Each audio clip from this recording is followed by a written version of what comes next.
কৃষ্ণ মণ্ডপম, একটা গুহা মন্দির যেখানে খোদাই করা আছে গোপাল কৃষ্ণের জীবনের এক প্রেমময় ছবি। কেউ বলেন এটা অর্জুনের, আবার কেউ বলেন মহর্ষি ভাগীরথের তপস্যা, যার ফলেই গঙ্গা মর্তে নেমে এসেছিল।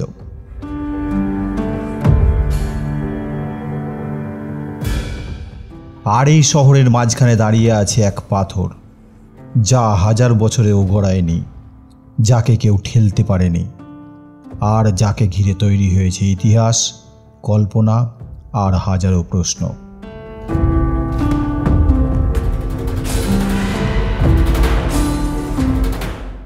নাম কৃষ্ণার বাটার বল।